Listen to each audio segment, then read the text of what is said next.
Hello, I am Lavanya. Welcome to Yuvraj Infotainment channel. ఈ విశ్వంలో అత్యంత మిస్టీరియస్ థింగ్ ఏమైనా ఉంది అంటే అది కృష్ణబిలం అనే చెప్పాలి. కృష్ణబిలాలు అంటే బ్లాక్ హోల్స్. మన భారతదేశపు ఇస్రో వారు ఈ మధ్యన ఈ కృష్ణబిలాల మీద పరిశోధనల గురించి మాట్లాడుతున్నారు. ఈ అనంత విశ్వంలో బ్లాక్ హోల్ అనేది ఎవ్వరికీ కనిపించదు. ఎందుకంటే దాని పేరే బ్లాక్ హోల్. ఈ బ్లాక్ హోల్ నుంచి నిరంతరం అత్యంత శక్తి అనేది విడుదలవుతూ వస్తోంది. ఇప్పటికీ అంత చిక్కని ప్రశ్నగానే మిగిలిపోయింది.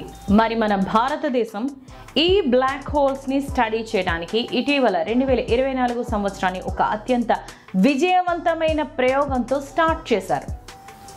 జనవరి 1, 2024న PSLV C58 X-ray polarimeter satellite XPoSat మిషన్ను ప్రయోగించడంతో భారత అంతరిక్ష పరిశోధన సంస్థ కొత్త సంవత్సరంలోనికి అడుగుపెట్టింది. శ్రీహరికోట నుంచి ఎక్స్రే పోలారిమీటర్తో పాటు మరో 10 ఉపగ్రహాలతో PSLV రాకెట్ నింగికెగిరింది. 10 ఉపగ్రహాలను తక్కువ భూకక్షల్లో ప్రవేశపెట్టింది.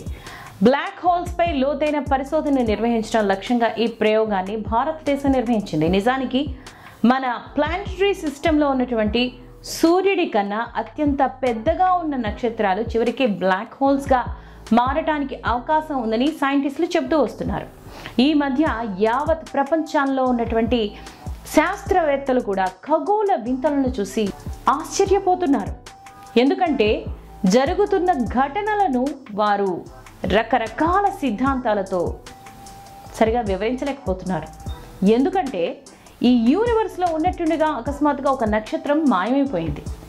ఈ మధ్యనే నేను ఒక ఎపిసోడ్ దీనిపై చేయడం జరిగింది. అదేంటంటే జేమ్స్ వెబ్ టెలిస్కోప్తో చూస్తుంటే ఉన్నట్టుండి స్టార్ అనేది మిస్ అయిపోయింది.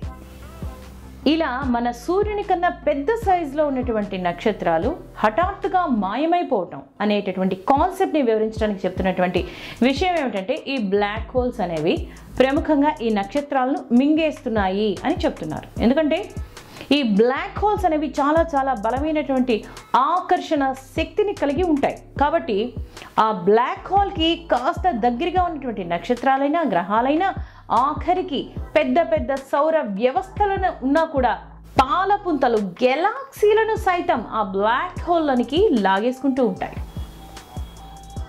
ఫర్ ఎగ్జాంపుల్, ఒక పెద్ద సూర్యుడి లాంటి నక్షత్రం ఉందనుకుంటే దాని చుట్టూ ఉన్నటువంటి గ్రహాలను ముందుగా సూర్యుడు తనలోనికి కలిపేసుకుంటాడు. ఒక పెద్ద న్యూట్రాన్ స్టార్గా మారి అదే ఆ తర్వాత బ్లాక్ హోల్గా మారుతుంది.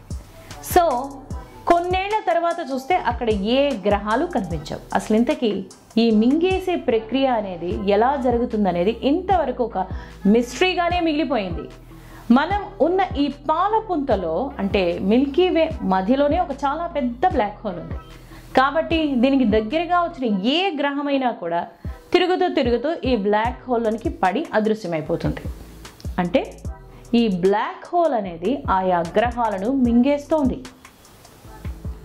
వాటి జాడ ముచ్చుకైనా కూడా ఆ గ్రహం జాడ ఎక్కడా కనిపించదు.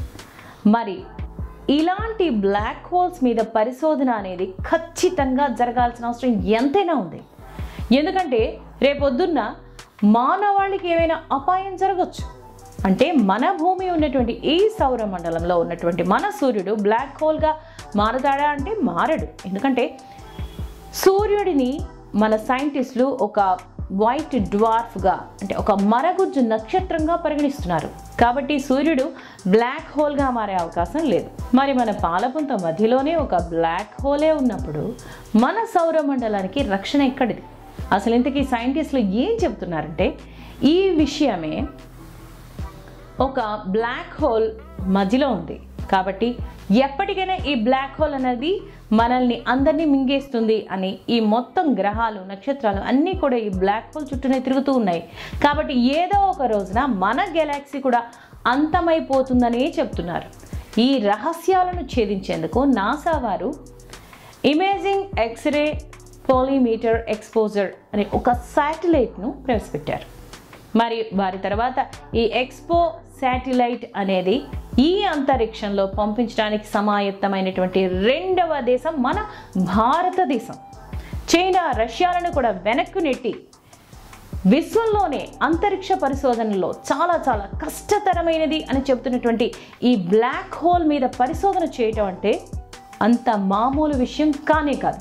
కానీ మనం ఇస్రో అంతరిక్ష పరిశోధనలో భాగంగా బ్లాక్ హోల్స్ రహస్యాలను ఛేదించేందుకు ఎక్స్రే పోలారిమీటర్ శాటిలైట్ ఎక్స్పోసాట్ని ఈ జనవరి 1వ తేదీన 2024లో ప్రయోగించారు. ఎక్స్పోసాట్ దాదాపు 6 డిగ్రీల తక్కువ వంపుతో దాదాపు 650 కిలోమీటర్ల ఎత్తులో తక్కువ భూమి కక్షలో పనిచేస్తుంది. ఉపగ్రహం 2 పేలోడ్స్తో అమర్చబడి ఉంటుంది. ఉపగ్రహం దాదాపు 5 సంవత్సరాల పాటు పనిచేస్తుందని అంచనా. ఎక్స్రే కిరణాలు, విద్యుదయస్కాంత వికిరణం యొక్క రూపాన్ని కూడా స్టడీ చేస్తుంది.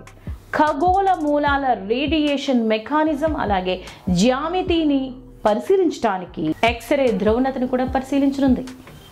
బ్లాక్ హోల్ ఉద్గారాలను అధ్యయనం చేయడానికి ఇస్రో మొట్టమొదటిసారిగా శాస్త్రీయ ఉపగ్రహం ఎక్స్పోసాట్ను నిర్మించి జనవరి 1వ తేదీన దిగ్విజయంగా ప్రయోగించింది. కక్షలో కూడా ప్రవేశపెట్టబడింది.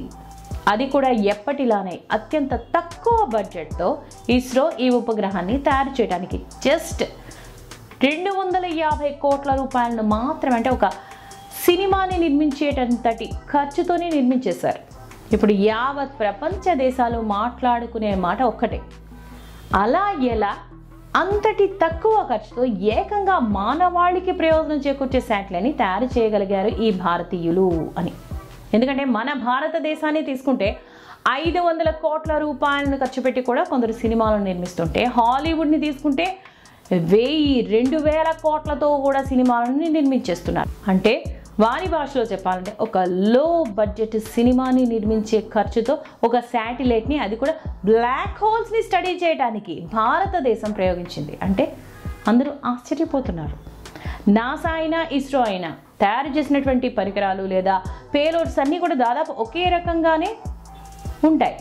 అంతేకాదు ఫలితాలను కూడా దాదాపు ఒకే రిజల్ట్స్ కోసమే ఉద్దేశించబడి పనితీరును ప్రదర్శించబడతాయి. కానీ నాసా వారి కంటే కూడా ఇస్రో వారు తయారు చేసినటువంటి శాటిలైట్స్ అనేవి అత్యంత ప్రభావవంతంగా పనిచేస్తున్నాయి. ఫెయిల్యూర్ రేట్ కూడా చాలా చాలా చాలా తక్కువ. అలాగే తయారీ ఖర్చు కూడా ఎన్నో రెట్లు తక్కువ. బ్లాక్ హోల్స్ పనితీరు, వాటి ఎమిషన్స్, క్వార్క్స్, అలాగే ఒక న్యూట్రాన్ స్టార్ యొక్క ప్రవర్తన అనేది ఎలా ఉంటుంది, శక్తి తరంగాల గురించినటువంటి సమాచారం, అలాగే ఈ బ్లాక్ హోల్స్లోనికి ఒక కాంతి తరంగం ఎంటర్ అయిందంటే ఆ లైట్ మరి ఇంకా వెనక్కి రాదు, ఆ కాంతి కూడా అదృశ్యమైపోతుంది. So light can't escape the black hole అని చెప్తూ ఉంటారు. ఇప్పటి వరకు సైంటిస్టులు ప్రతిపాదించినటువంటి సిద్ధాంతాలన్నీ కూడా ఈ విషయంలో విఫలమైపోయాయి.